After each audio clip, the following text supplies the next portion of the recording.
En ayant un commercial directement sur place, ça permettra à l'entreprise de réduire ses coûts également. Il faudrait faire le calcul, mais peut-être qu'à la fin de l'année, les coûts seraient les mêmes d'avoir une personne directement ici sur le terrain qui ait une relation commerciale journalière ou enfin, on va dire vraiment quotidienne avec le client, un contact avec le client, plutôt que d'avoir une personne qui puisse se déplacer seulement 3 ou 4 fois par an et qui ne permettent pas en fait d'avoir cette relation vraiment sur le terrain, quoi.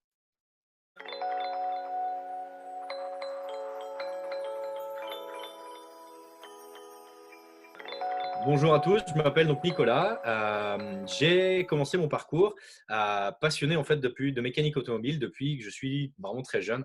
J'ai commencé d'abord en tant qu'ingénieur mécanique en alternance, donc dans Peugeot, Renault et Citroën pour faire les 3 marques françaises. Et puis j'ai découvert que ma réelle passion, c'était surtout en fait la relation humaine.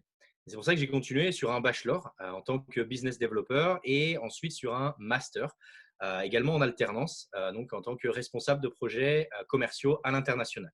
Donc c'est pour ça que j'ai travaillé dans différentes entreprises en tant que commercial. La première fut en alternance au sein de mon bachelor chez SMW Autobloc, où j'ai travaillé en tant que technico-commercial, donc pour pouvoir lier le technique et le commercial.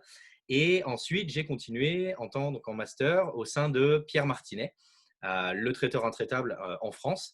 À la suite de ces challenges, j'ai décidé d'améliorer mes compétences linguistiques à l'international. C'est pour ça que je suis parti en fait en Irlande pour suivre des cours d'anglais à Dublin précisément. J'ai ensuite rejoint donc Nalis Engineering Company à Bruxelles en tant que responsable compte clé et business developer dans divers secteurs, la défense, l'aéronautique, le ferroviaire également et donc les hautes technologies, auxquels j'ai réussi à transformer donc 3 de ces prospects en comptes qui sont aujourd'hui clés pour l'entreprise, de par leur potentiel aussi et de par leur domaine de compétences. J'étais amené à rechercher, recruter et à comprendre les spécificités d'un projet dans l'IT, en étant amené à recruter en fait des ingénieurs, par exemple, qui utilisaient des langages de programmation, ingénieurs Java, ou plutôt des ingénieurs front-end aussi, ou même également recruter, comme je l'ai fait pour Thales par exemple, des ingénieurs en software embarqué qui allaient intervenir sur des langages de programmation plutôt type C, C++. Donc, lorsque je suis arrivé, j'étais en charge de la gestion de 4 ingénieurs et par le biais donc de recrutement, à travers tout le cycle complet de recrutement, je suis arrivé à manager une équipe de 9 ingénieurs. C'est-à-dire que j'étais le point de contact entre Nalis et l'entreprise de détachement où l'ingénieur venait à intervenir.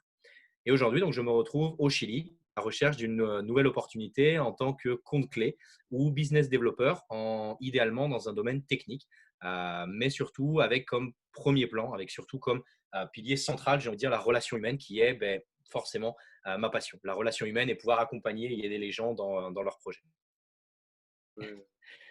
Pourquoi moi? Déjà, par mon côté trilingue, on va dire, entre l'espagnol, le français et l'anglais. Et puis surtout, premièrement, mon dynamisme aussi. Je suis quelqu'un de très dynamique. Ma persévérance aussi, puisque je crois que pour un commercial, la persévérance, c'est vraiment un élément de base. Ma capacité d'apprentissage. Quelqu'un qui a un projet dans l'aéronautique, qui va rechercher un concepteur en CAO ou en CAD, n'a pas du tout les mêmes priorités qu'un chef de projet qui va rechercher des développeurs. Donc voilà, donc j'ai D'accord, vraiment dû apprendre de nouvelles d'accord, d'accord. spécificités, de nouveaux secteurs d'activité et m'adapter en fait à tout ça. Donc je crois que mon adaptabilité serait un point assez fort. En ayant le commercial directement sur place, ça permettra à l'entreprise de réduire ses coûts également. Il faudrait faire le calcul, mais peut-être qu'à la fin de l'année, les coûts seraient les mêmes d'avoir une personne directement ici sur le terrain qui ait une relation commerciale journalière ou enfin, on va dire vraiment quotidienne avec le client, un contact avec le client, plutôt que d'avoir une personne qui puisse se déplacer seulement 3 ou 4 fois par an et qui ne permettent pas en fait d'avoir cette relation vraiment sur le terrain, quoi. Exactement, et parce que la présence est essentielle, ouais, chez le client. Mhm. D'autant plus sur des produits qui sont techniques, puisque c'est vrai que produit technique, il faut qu'il y ait aussi quelqu'un qui explique le produit technique, il faut qu'il y ait aussi quelqu'un qui fasse des démonstrations, qui accompagne dans l'installation, enfin, c'est un processus qui est différent que de vendre des produits catalogues, j'ai envie de dire.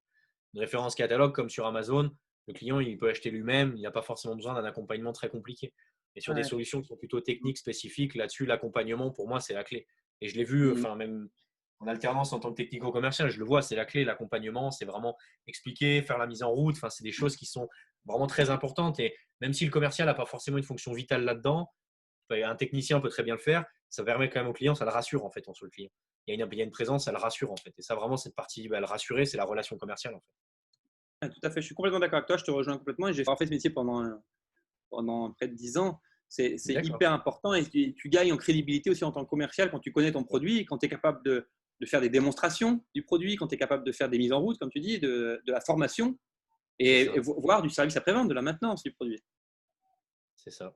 Non, non, là-dessus, et c'est toute la valeur ajoutée d'une entreprise aujourd'hui. C'est là-dessus qu'elle se Exactement, différencie, hein. exactement, ça a énormément de valeur ajoutée. Et je Mhm. pense que c'est quelque chose qui est tout à fait envisageable. Il faut juste qu'on communique dessus et qu'on C'est essaye ça. de susciter l'intérêt et créer ce besoin-là chez des sociétés qui veulent se développer. Et elles sont pas, expliquer aux sociétés qui veulent se développer à l'étranger qu'elles ne sont pas obligées d'attendre la fin de la crise ou l'ouverture des vols internationaux pour commencer à prospecter, à se développer commercialement dans un pays étranger. Et toi, Non, je tu suis es assez dispo pour le d'accord. faire au Chili. Rejoindre une entreprise, une grande entreprise internationale qui souhaite se développer localement, ça c'est quelque chose aussi qui m'intéresserait beaucoup. Pouvoir représenter, parce que c'est vrai que après je suis très fier aussi d'être français et de représenter, et de pouvoir représenter même l'industrie française ou le savoir-faire français. Enfin, c'est des choses moi qui Bien m'animent, sûr. qui me motivent. Mais oui.